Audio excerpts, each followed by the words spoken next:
Everyone is speaking out about this as we are now just a bit over a week away from opening day. One player in particular has caught the eye of all fans, and not for the reason that we're all expecting. We're going to break that down and discuss what this means going forward, as this one player is going to have a crucial impact on the team this season. So stay tuned for all that in this episode, folks. But before we get into it, if you're part of the 71% who aren't subscribed to the channel, this is the place to be for daily Jays content. If you guys are enjoying the daily content, make sure to hit that subscribe button. And we are inching closer to the regular season, folks. This is the place to be for all the latest news. Now, as we all know, Jays are in an interesting spot as it pertains to their outfield position and a bunch of different things. So the player we're going to be talking about today is none other than George Springer. And George Springer he was a huge signing back a few years ago, and now he has started to decline a little bit. And in spring training, he has not only been bad, but he has been disastrously bad. And some new reports and articles have started to drop revealing the Jays' plan for the outfielder. And let's dive right into it here. And we're going to dive into a few things in this video, but I want to shout out this article by Keegan Matheson that dropped last night. Feel free to go check it out. Shout out to him. And this is about George Springer and his slow start to spring. Now, obviously, fans at this point are at a pretty interesting spot with him. They don't, most of us don't think that George Springer deserves to, really definitely not be in the leadoff spot like some of us thought a while ago, but also definitely not be at the point where he is. Some fans don't think he should get everyday at bats, but as it pertains to how Georgie's actually feeling, he says, "I feel great, actually. I spoke with George Springer about his slow spring. He's not sweating it. Blue Jays manager John Schneider has all the confidence in the world in him. Story in the process and the presser." I mean, this is this one has fans a little bit upset, but let's dive right into it. I feel great. For me, it's about the process. It's not about the results. I want to make sure that I'm swinging at the right pitches and getting my swing off. Yeah, obviously, everyone would like to see the ball hit the grass, but for me specifically, I'm working on the mechanical side of it. And basically, George Springer goes in, in the article, especially, again, great article by Keegan, it dives into the fact that George Springer is not worried about as much of the results in spring training as he is the process. And for lack of a better word here, I'm at the point where we need to see results, because it's not like George Springer has been really good over the past few years. He's actually been quite bad. And what that lends credence to now is the fact that he's at such an interesting point of his career that the Jays need him in order to perform well. And you can see this here when Springer joined this organization. Vladdy and Bo were 22 and 23. And now, of course, we're years later. Times have changed. We were discussing last year literally about how George Springer, him leading off last season, was a bit of started off a little bit scary, and then he started to play really bad and obviously got demoted a little bit. There was a time there where John Schneider was scared to take him out of the leadoff spot, all these different things.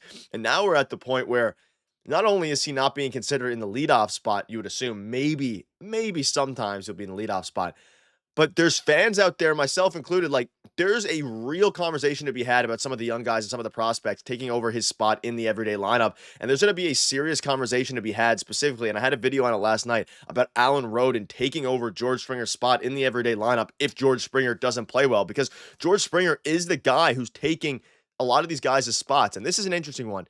John Schneider said no. That's what he said. He didn't say it softly. When he was asked about, George Springer not being a part of the everyday lineup, he said no.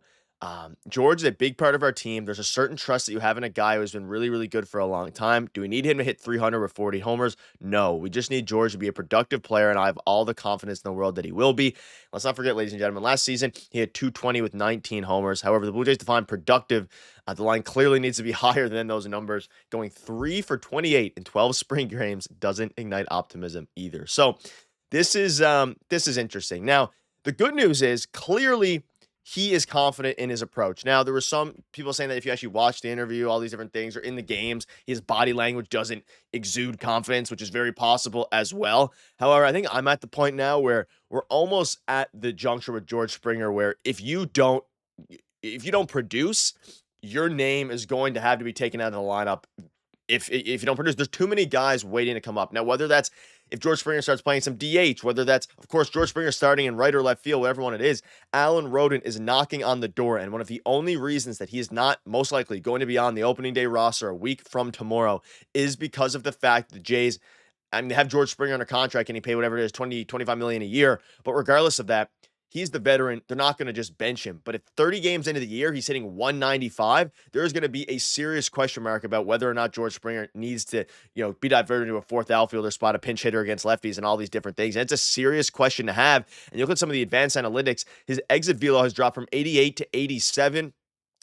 It's no free for all, but it does represent a career low and puts him in the 20th percentile of MLB hitters. His peak has dropped down as well. And of course, Schneider has always stood firmly behind Springer, and he isn't budging. For George, it's pretty simple. I want him to take one swing every at bat and good pitches. His last handful of games, he's done that, but he's hit the ball at people a little bit, which is, I'm at the point now where I think George Springer did get fairly unlucky last year, according to BABIP, all these different things. Like, there was a lot of games last year, if you watch them, even down, the trenches of the Jays, when they were playing horrible baseball, they weren't in a playoff spot. He would smoke balls at infielders and get a little bit unlucky. But there's a point where it's not just unlucky. And George Springer, yes, he has gotten a little bit unlucky over the past handful of seasons, but specifically last year, his bat speed has fallen. He's not hitting the ball well. He's not seeing the ball well. And a lot of that has to be due to age and due to a decline. It happens to everyone. And I'm not fully confident that George Springer is going to be able to bounce back. Am I hoping he does? Sure. If he puts up a 750 OPS, the Jays are probably in fine shape. But you look here, 26 games, he has a 115 average. And of course, it doesn't really matter that much because it's in spring training. But some of the results do matter in spring training, more so for the young guys who are trying to prove their spot. But for George, like, you'd like to see some of those adjustments that he's talking about all offseason try and transition into the actual spring training. Again, he's in the fifth year. He's still under contract next year, 6-year, 150. It is, we would, with no postseason runs, I'm not, George has been fantastic throughout his Jays, first half of his career. Second half started to tail off a little bit. The roots of the problem for this team are not George Springer. I want to make that very clear as well. It's everybody. It's a culmination of everything. The reason the Jays haven't made the playoffs, haven't won a game in the playoffs, and all these different things. The front office is to blame mostly here. I still don't think the George Springer contract was a bad one. I think they probably even do it back in hindsight. Like, maybe not, but I think it was a kind of a step in the right direction for this team, getting one of the, if not the biggest free agent on the market in that year. I'm fine with the deal. However, it's time now that we start to have a conversation about it. You can see fans starting to feel the same way. I don't put much stock into spring training, but George Springer absolutely should be a bench guy at this point. If Arso's arm isn't ready for center field, he has to be the DH and cleanup hitter. George Springer can't be in that spot. People have had enough with it, and as you actually look at the team, if George Springer is penciled in as a cleanup man right now, he's about to be 36 years old. He's projected to have a 2 WAR. Now, his projected OPS is 724. And let me know down below, would you be fine with George Springer putting up like a 724 OPS, which is, I guess, according to this, slightly above league average because, league's average is starting to go down a little bit. But this is taking up a spot. Now, let's say, again, I'm pointing this out because I think it's very possible that George Springer, 30 games into the year, is hitting 210 with a 601, 605 OPS, right? A well below league average hitter. And Alan Rodin's in AAA rotting and crushing it in AAA. There's a real conversation to be had about George Springer actually going out and being replaced by Alan Rodin or even by someone like Addison Barger, who's been crushing it in the spring as well. So it's at the point now where the team needs to make the hard decisions. They need to make the right calls, and it's going to be interesting to see what they actually decide to do with this player. But let me know down below what your thoughts are. Conversations are starting to pick up surrounding him. Everyone is speaking out about it because it's starting to get to the danger zone for George Springer, and the team needs to make some rough decisions. Cheers.